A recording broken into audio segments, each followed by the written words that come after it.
Three, two, one. Alright, cut. In a society that values beauty like a currency, companies use our insecurities as a way to sell more products. In the Philippines, lots of young people feel the pressure to look beautiful and to show a flawless life. Because of the country's history and culture, Western and Korean beauty standards paved the way for colorism in the Philippines, which made a lot of people's insecurities revolve around not being light enough. Today, we will focus on glutathione, its effects, and to know exactly why people want to use it.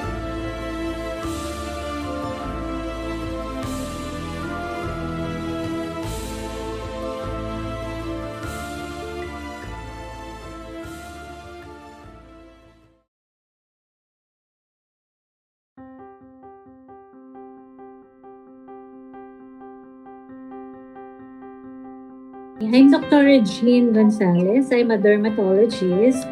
By profession, I graduated from De La Salle University College of Medicine, batch 1996. I took my residency training in Hospital ng Maynila Medical Center in Manila and took my diplomate board exams 2004.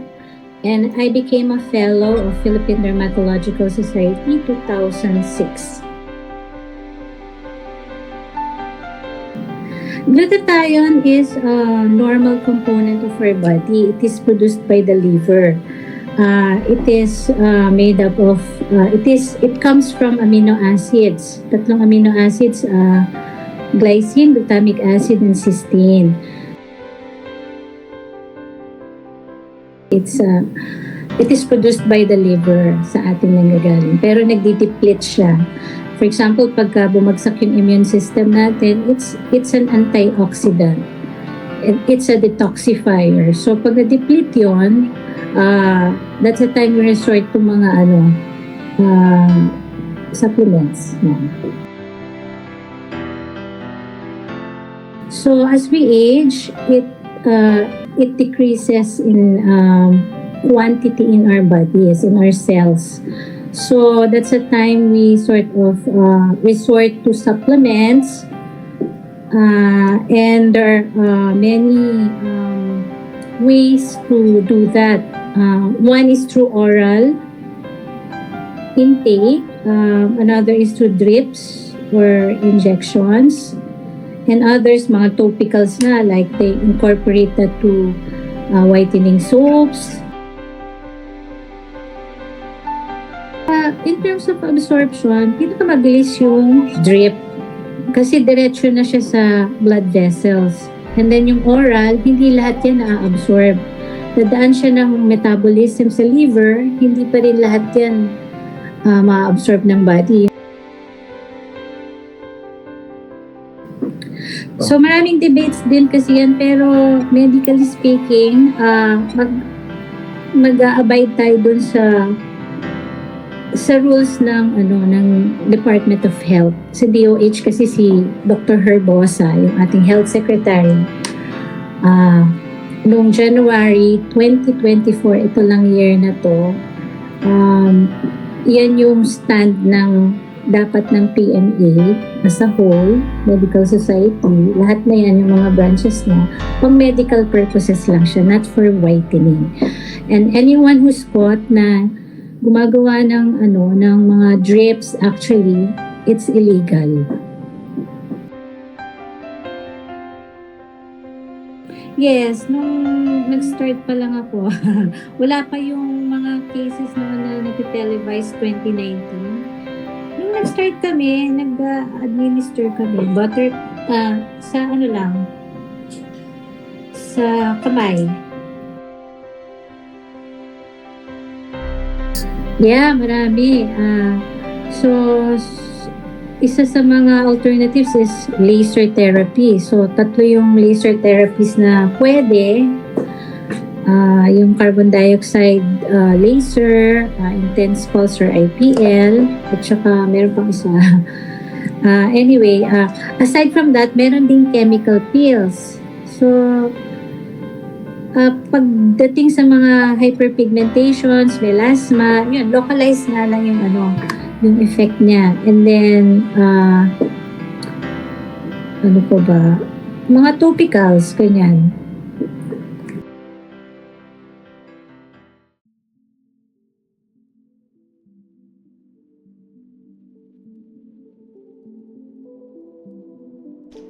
Hi, I'm Patricia Leiva. I'm currently a student. I'm 23 years old and living in Makati. I am Maria Daniela Perli Torres. You can call me Ella, 23 years old. I'm from Parañaque City and I'm incoming sixth year sa CEU. I don't really know how to answer that since surface level lang yung alam ko. But yeah, ang dami niyang benefits.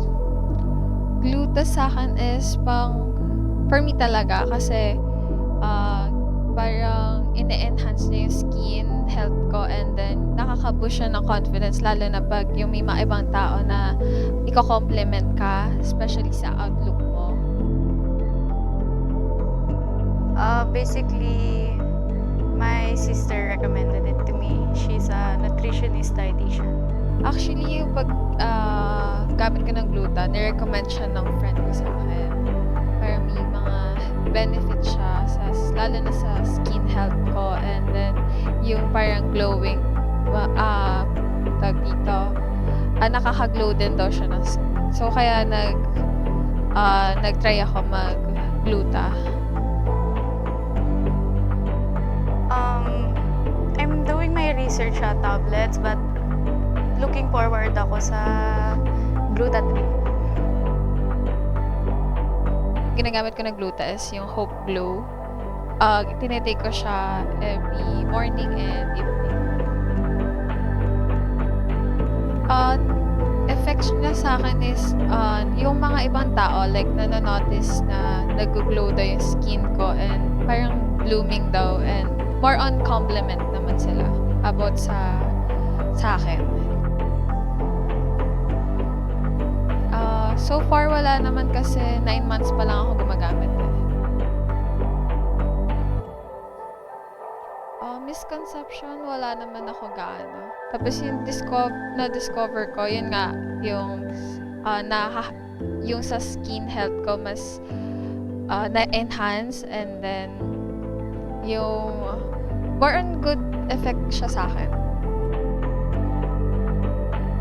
Depends din naman yun, syempre, kung sino nag-i-influence sa'yo. And right now, yung dad and yung sister ko, nag-gluta sila kasi nga, nakaka-detox yun. And syempre, maniniwala ako sa registered dietitian, di ba? Wala. Hope Glow lang talaga yung ginagamit ko.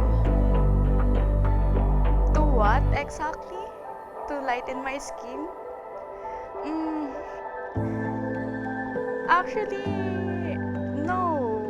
Okay, maybe I've tried na mag-lotion, but like, that's not really my goal here. Yung to detox? So far, nag-try ako ng mga normal na, like, I forgot kung anong tawag doon, pero yung mga fruits, and then, I forgot kung anong tawag doon. Oh, usually fruits lang naman talaga yun, or mag-iinom ka ng herbal na medicine na hindi, kasi may ganun eh. Madaming benefits ang gluta. Hindi ko alam kung bakit lahat ng tao, majority ng tao understanding ang gluta ay pampaputi lang, which is not the case.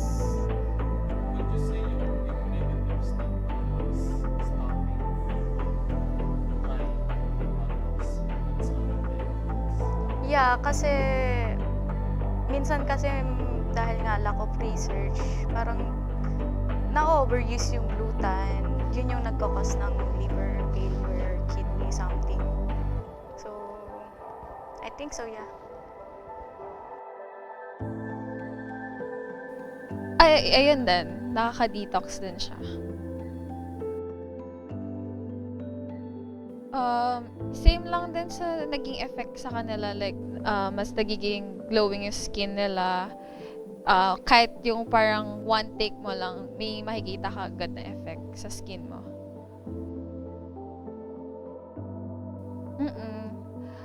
Um, Actually, di ako lagi nainom ng gluta. Like, pag naaalala ko lang. Pero, ayun. Of course, yung mga tao, dahil nga may stigma dun, parang ang dami nilang opinions how in a few years time magkakasakit ako. And then, syempre, shut up na lang ako about dun kasi iba-iba naman tayo ng opinions.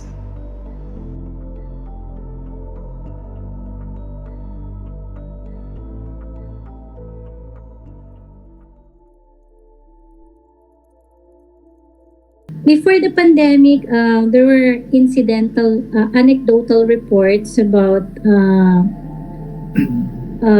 female, I think 26-year-old female who underwent drips or shots, IV drips, intravenous through the veins, and then suffered kidney problems. So from that and other cases na nagsulputan, so the DOH actually regulated the use of intravenous glutathione, but it is still indicated or recommended for mainly for medical uses, not really for whitening. May mga iba nagsasabi na yung gluta is parang bad nga. May mga bad effects, like lalo na sa liver. I'm not saying na I don't recommend it, pero I can still recommend it, pero for its medical purposes lang.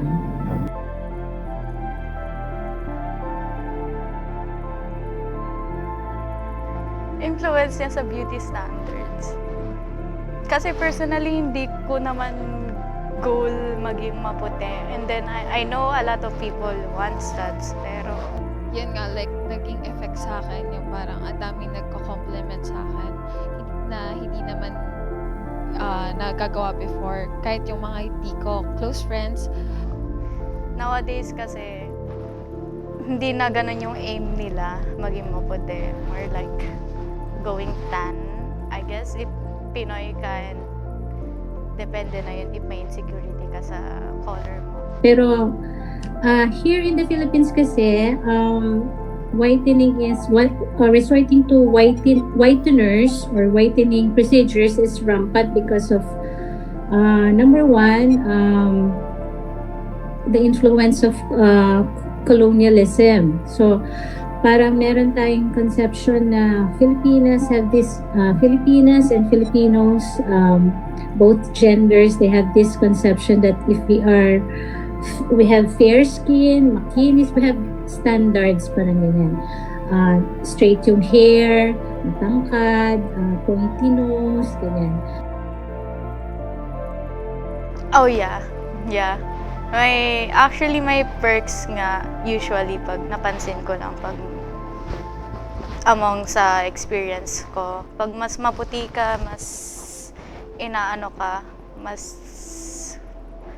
nice sila sa'yo and then mas okay yung trato sa'yo. Sa akin, oo. Kasi parang pag mas light ka, parang mas maganda ka sa paningin nila. Oo, kasi masyado mataas din yung standards nila sa mga tao, especially lalo na sa mga babae. 'Di ba parang ang daming nagpo-post doon, like parang more para beauty products, tas kung paano sila nag-glowing, ganyan. So parang nakaka-affect din siya sa akin. Oh no. Ayoko. Kasi personally, I feel like wala namang mali sa akin. Depends kung yun ang gusto nila. Why not go for it, di ba?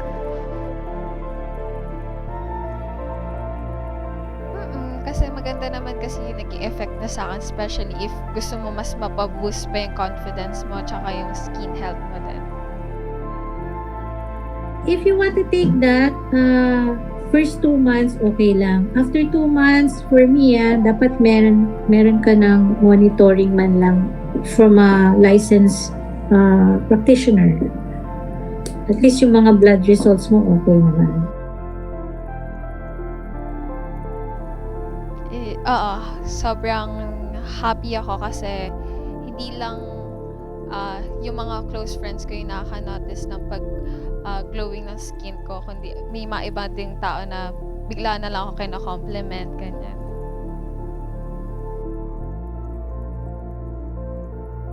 Final thoughts, na-realize ko lang na hindi pala common knowledge yung benefits ng gluta. And I feel like people should talk about it more other than saying na puro pang cosmetic lang siya. And yung bad sides niya, although meron naman talaga, mali yung paggamit mo. And yun lang, feeling ko dapat mas people should talk about yung benefits din, not just yung cosmetic na perks niya.